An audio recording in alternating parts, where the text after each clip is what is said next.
Hindi po, no?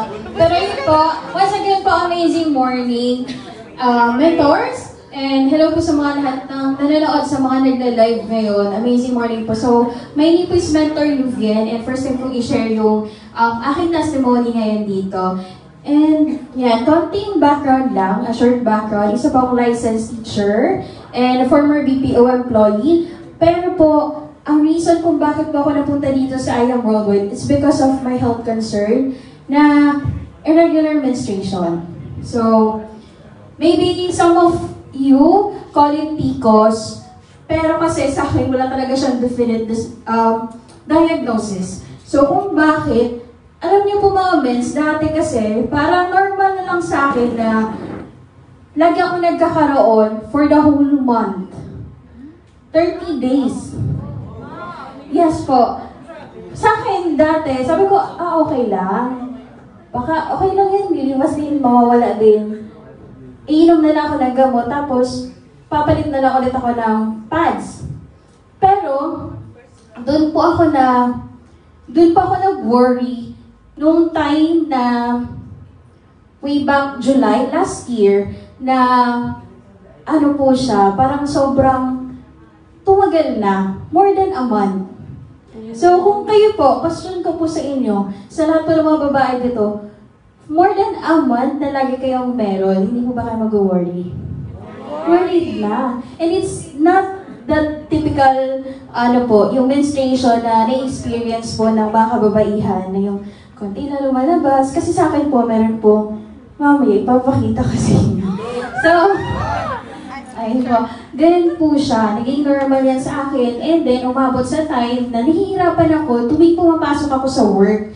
Kasi lagi akong nahihilo, minsan nahihimatay ako. Pero, may papalik po na side. Ayan po, that time, sabi ko hindi na maganda to. Kailangan kong magpa-check up. And when that time na nagpa-check up ako, dun ko po nalaman, nung binasa ko po yung findings, no, dun sa, based on the result, meron po pala akong thickened endometrium or yung matres. So, makapal yung matres. And also, retroverted uterus. Pero every time na nagpapacheck up ako, alam niyo po kung ano lagi sinasabi ng doktor. Irregular menstruation lang yan, so bibigyan kita ng pills. Lagi-lagi naman kasi ganun yung binibigay kapag may PCOS. And it so happened na sobrang dami ko nang na-try na pills na binibigay sa akin, pero wala pa rin po siyang effect. Even, binigyan na po ako ng pampatigil ng dugo. Pero wala pa din. Kaya, ayun po, yan tayo, no? At ito po yung masaklap. Sabi ko nga po, during that time, nag-work pa rin ako sa call center. And yung nature ng call center, gabi yung pasok, umaga, tulog. Hindi po ako nakakatulog. And minsan po, no? May times na nagigising na lang ako, naliligo ako ng dugo ko. Yes po. Kasi sobrang lakas niya talaga. Pwede pong pa-next. Ito po yung masaklap. Kasi kahit gano'n po yung sitwasyon ko, na nahihilo ka na, hindi ka na makapagbiyahe, parang natutumba ka na dyan sa daan, pero ang sabi pa rin ng boss mo, pumasok ka pa rin sa trabaho. And that time po, sabi ng doktor sa akin, kailangan mo mag-bed rest. So, binedrest po ako for 30 days. Actually, yung 30 days na yan, hindi lang po siya sapat. Kasi, binibigyan lagi ako ng pills, wala pa din nangyayari, ganun pa din, paulit-ulit pa din. And then, ayun po, meron po pong laboratory, no? Sa laboratory, yung mga naka-highlights po dyan. Sa lahat po ng yan, wala pong naging normal. Kasi ang dami-dami na pong lumalabas sa akin ng dugo. And, eto po, pa-next po.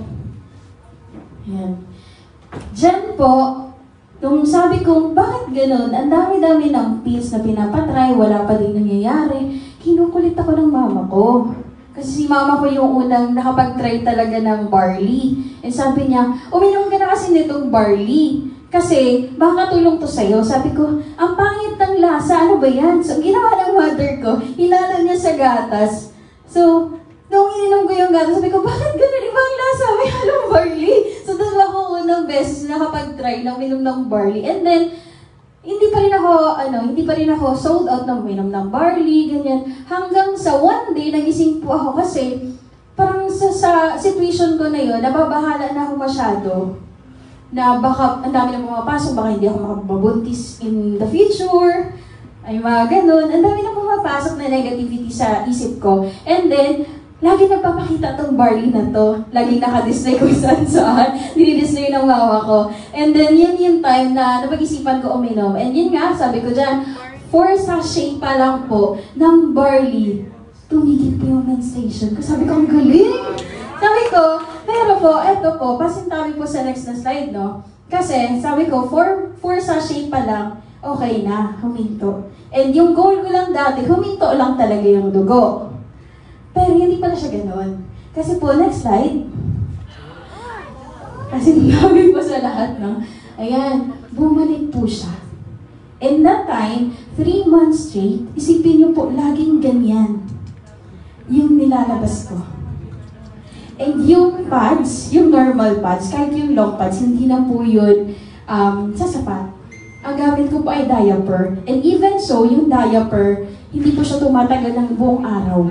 1 hour lang. Sorry, pwedeng paano na lang po. Pabalik ko din sa, ayan, pa dyan na lang po kasi baka may mga nasusuka dito, no? And yung time po na yan, grabe po, sabi ko, akala ko okay na kasi minto na yun, pero hindi po pala. And meron pang realization dyan. And during that time, yan, kumatake yung mga anxiety, depression, yung kahit anong pilit kong magbawas ng timbang, pero hindi po talaga ako nagbabawas ng timbang.